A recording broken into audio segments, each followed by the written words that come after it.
Right now, consumer confidence in the United States is mathematically worse than it was during the darkest days of the 2008 financial crisis. Yeah, which is just wild to think about. It really is. Yet, tomorrow morning, the stock market is going to open at an all-time historic high. So how are both of these things true at the exact same time? It sounds like like a glitch in the matrix, Yeah, yeah. honestly. Right.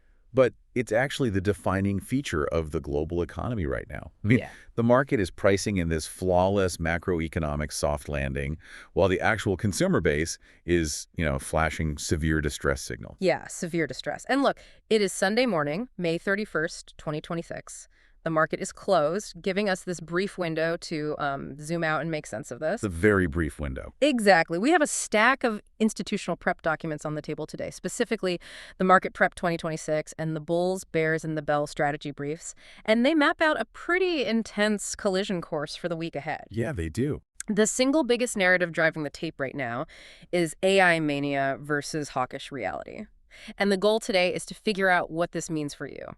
Because whether you are actively trading or managing a retirement portfolio or just trying to understand why Wall Street is like throwing a massive party while Main Street is struggling to pay rent, Right.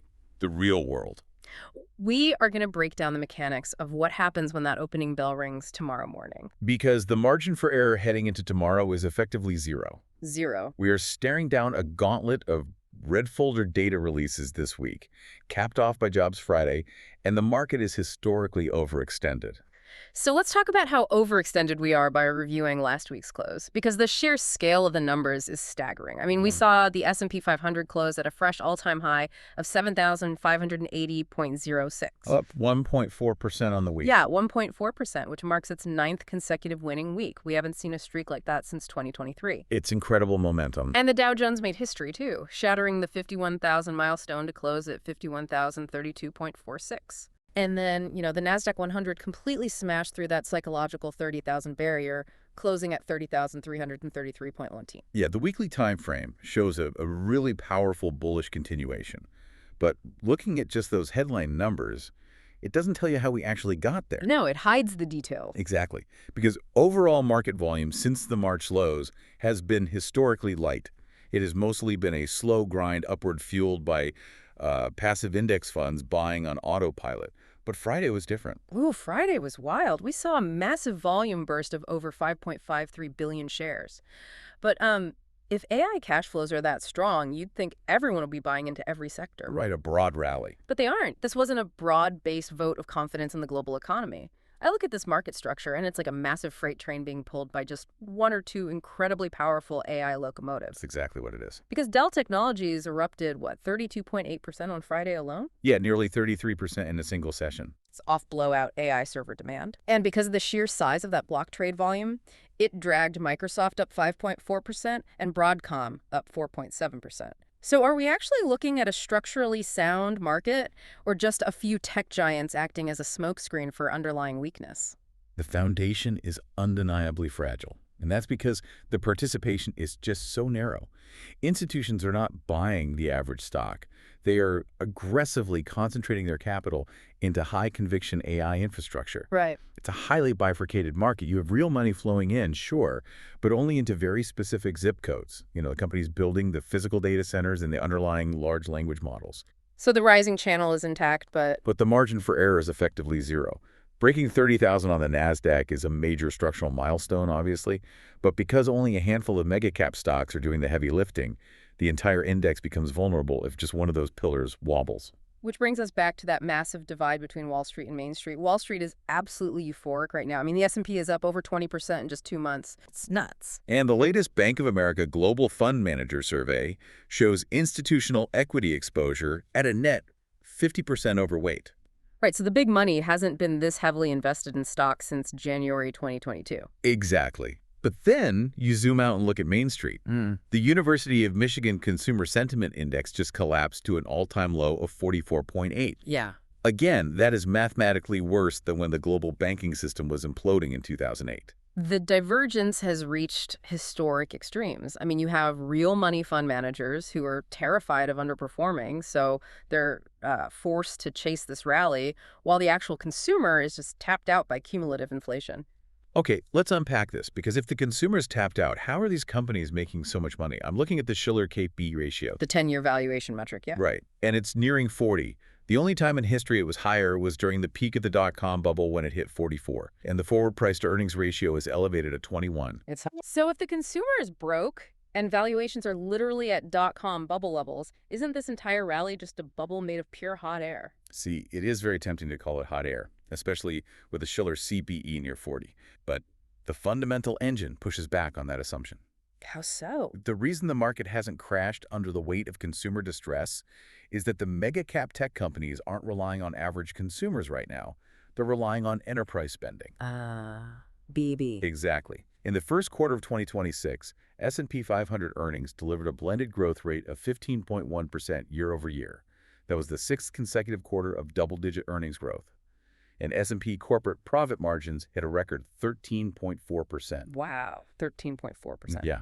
Fortune 500 companies are pouring hundreds of billions of dollars into AI integration, cloud infrastructure, and automation to cut their own costs. That enterprise cash flow is inflating the top weightings of the S&P 500 from the struggling retail consumer. So it's not just speculative hype, it's being powered by actual enterprise AI cash flows. Okay, so the fundamentals are running hot, and that explains why earnings look so good. But if that's true, why is there such a massive effort to bet against it? You're talking about the CO2 report. Yeah, the commitments of traders data. Because speculators are heavily fighting this rally. Hedge funds and retail traders have built up a massive negative 165.8K net short contract position on the S&P 500. Right. And over the course of May, NASDAQ speculators completely flipped to net short. Why are they aggressively shorting a market with record profit margins? Because they are looking at the exact same overbought metrics you just mentioned. They see a 9-week winning streak. They see the Shiller-KP near 40.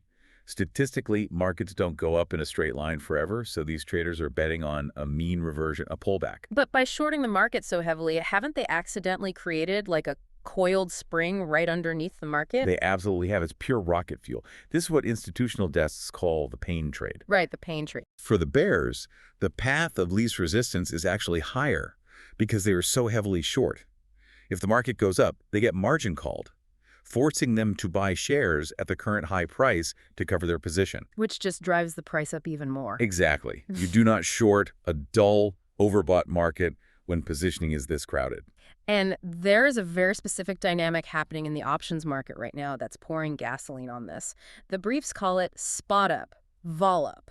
Yeah, that's a dangerous setup. Let's walk through the mechanism here, because normally when the stock market goes up, volatility goes down, right? People are calm. But right now, the market is hitting all-time highs, and volatility is rising at the exact same time. The spot-up, vol-up dynamic is a classic signature of late-cycle FOMO, the fear of missing out. Right. Normally, traders buy put options to protect themselves against a crash, which drives up volatility when the market drops. But right now, there's intense demand for upside NASDAQ call options.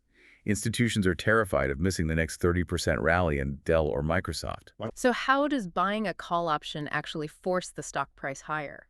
Because the market maker who sells you that call option has to hedge their own book. They go into the open market and buy the underlying stock.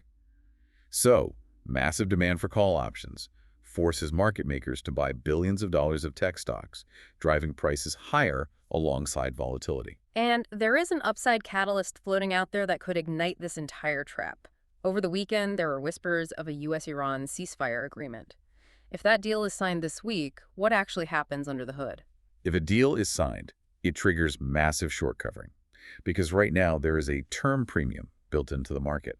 Essentially a fear tax on oil and bond yields due to the Middle East conflict. Okay. If a ceasefire is announced, that fear tax evaporates. Yields drop, which is incredibly bullish for equities. Short sellers would panic, market makers would have to hedge, and we'd see a parabolic short squeeze higher. So the bears are essentially subsidizing the next leg of the bull market. But if the pain trade is higher, what breaks the market?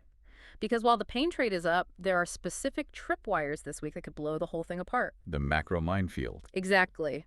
It is time to open the red folders for the week ahead. Let's walk through these tripwires starting tomorrow morning, Monday. U.S. May ISM Manufacturing PMI. Right. And the focus isn't really on the headline number, is it? No, institutions are laser-focused on the prices paid component. Oh. Because of that Middle East conflict and diesel costs we just talked about, if the prices paid component surges, it proves industrial inflation is sticky. Which feeds directly into Tuesday's problem. Tuesday's huge. Eurozone Preliminary May CPI. Economists expect headline inflation in Europe to jump to 3.4%. Why does the U.S. stock market care if inflation ticks up in Europe? Because a hot print virtually guarantees an ECB rate hike on June 11th.